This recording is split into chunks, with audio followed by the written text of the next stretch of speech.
nesta época do ano as lojas e supermercados estão cheios, o movimento é intenso também no setor atacadista. No Triângulo Mineiro, de onde é distribuída boa parte das mercadorias, empresários trabalham com atenção voltada para os impostos para não perder negócios. Faltou espaço no carrinho de Dona Neuza. Natal se aproximando, nada de economizar. A família merece uma ceia farta. É para ir para fazenda, churrascar com a família inteira, né? Só 12 irmãos. Nesta época, não importa a mercadoria, tem sempre alguém de olho, querendo levar para casa, para a cozinha ou presentear. Com as vendas em alta, aumenta a necessidade de reforçar os estoques, o que reflete diretamente aqui no mercado atacadista. Esse movimento que não para é resultado de um crescimento de 11%, se comparado ao mesmo período do ano passado. Mas para garantir o abastecimento em várias partes do país, pés no chão. É preciso saber dosar o bom negócio e a empolgação do consumidor. Esta empresa atacadista atende clientes em 9 estados. 60% são mercearias e supermercados.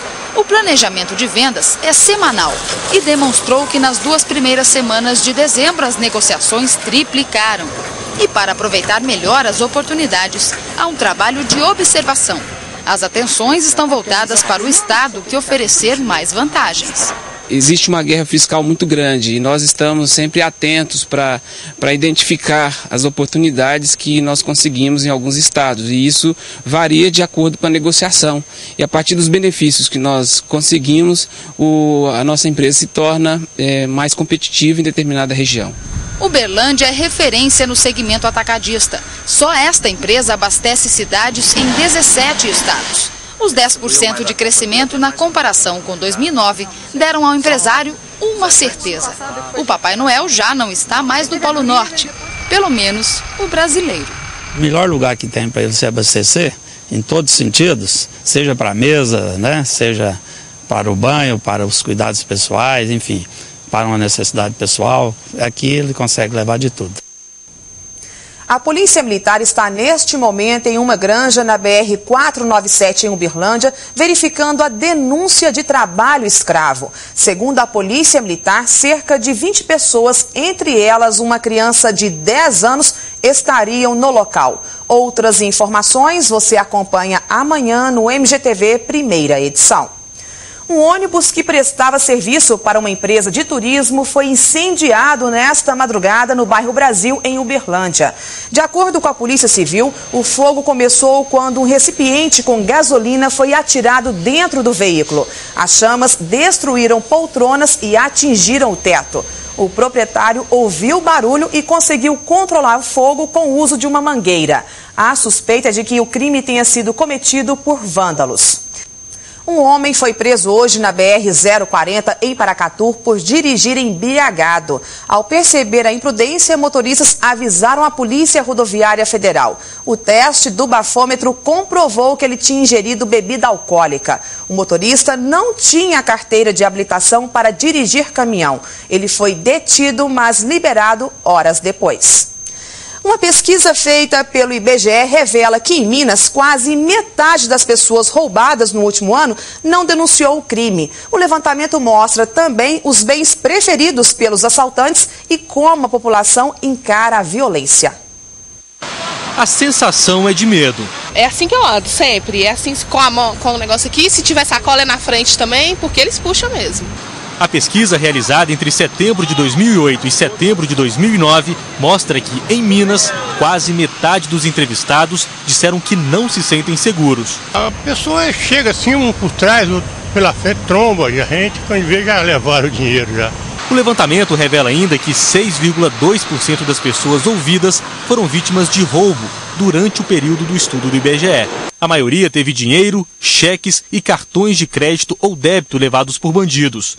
Muitos também tiveram celulares, documentos e objetos pessoais e outros bens roubados. 10,4% declararam que os alvos dos bandidos foram carro, moto ou bicicleta. E para se proteger do perigo, 55,2% dos entrevistados informaram ter algum tipo de dispositivo de segurança em casa.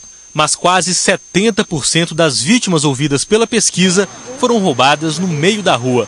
O vidro o tempo inteiro fechado, eu olhando, quando para no sinal, toda vez eu fico olhando para um lado, pelo retrovisor, olho pelo outro, olho para trás. Um outro dado preocupante é que quase metade das vítimas de roubo no estado que foram entrevistadas pela pesquisa não fizeram boletim de ocorrência. Quase 30% alegaram que não vieram a uma delegacia porque não acreditam na polícia. Antes, o que era? A polícia representava o papel de segurança, cuidava da segurança pública. Isso na sociedade contemporânea, ela se desfaz. Esse eixo básico sustentador da identidade, ela se desfaz. O que nós estamos vivendo hoje na sociedade contemporânea é esse clima constante de tensão, de medo, de insegurança. A Secretaria de Estado de Defesa Social informou que uma pesquisa feita no ano passado pelo Centro de Estudos de Criminalidade e Segurança Pública da UFMG revela que no interior do estado, 68% dos entrevistados confiam no trabalho da polícia. Um problema comum em todo o país, a falta de programas e casas de recuperação para usuários de crack. Uma pesquisa da Confederação Nacional dos Municípios revelou que 70% das cidades brasileiras ainda precisam definir medidas de combate à droga. Este rapaz está internado numa casa de recuperação há 4 meses, oportunidade que não encontrou na cidade natal. Eu sou do interior, cidade de Teófilo Otoni. Tivemos que andar 457 quilômetros para chegar na capital mineira, Belo Horizonte, e lá foi uma luta, mais uma luta, né? Procuramos o SOS e não tinha vaga, até que surgiu uma vaga que foi aqui, Fazenda Senhor Jesus, Araxá. Realidade comum em 3.871 cidades do Brasil. A falta de recursos orçamentários para financiar as ações de combate ao crack é a grande dificuldade, segundo a Confederação Nacional de Municípios, barreira que impede as prefeituras de enfrentar o problema. São poucos municípios que já têm algum serviço estruturado e acaba que a gente utilizando de outros serviços que às vezes não tem a capacitação necessária que a atenção a esse tipo de serviço existe. E a gente espera que agora em 2011 a gente possa oferecer uma assistência de qualidade. No Conselho Antidrogas de Araxá foram 1.547 atendimentos até novembro. Apenas 163 pessoas foram encaminhadas para tratamento, a maioria para outras cidades. A dificuldade que a gente tem é justamente com as vagas sociais. Geralmente quando a gente procura, essas vagas já estão ocupadas.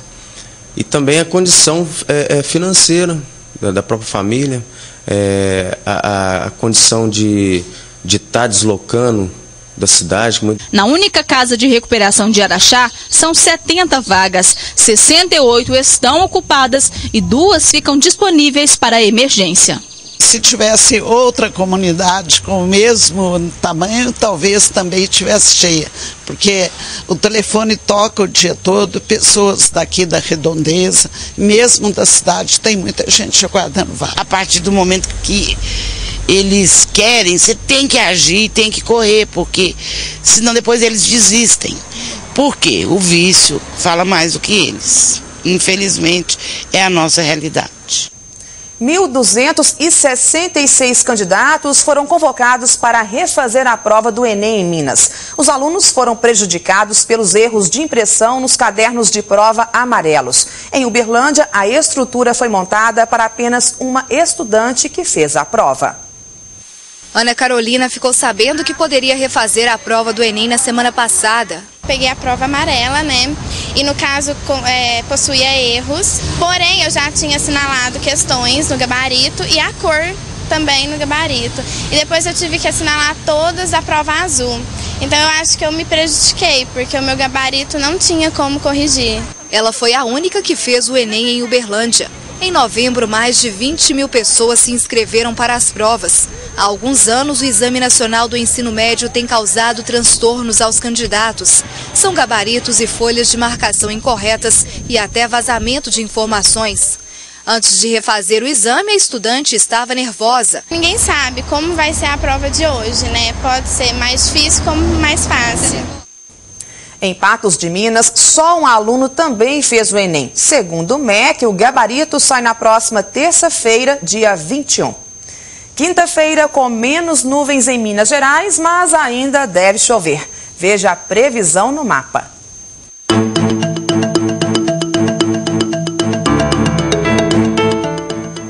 Pancadas de chuva acompanhadas de raios no Triângulo Mineiro, Oeste, Sul de Minas e Zona da Mata. Nas demais regiões do estado, o dia será de céu parcialmente nublado, com possibilidade de chuvas isoladas no final do dia. Em Monte Carmelo, Araguari e Romaria, a temperatura máxima fica em torno de 34 graus. 35 em Patos de Minas. E em Uberlândia, máxima de 36 graus. A partir de janeiro de 2011, os cartórios brasileiros poderão expedir registros civis de nascimento, casamento e óbito em um novo papel padronizado e mais seguro. A mudança faz parte do projeto Certidões Unificadas, lançado pelo Ministério da Justiça. O MGTV, segunda edição, fica por aqui. Para você, uma boa noite e até amanhã.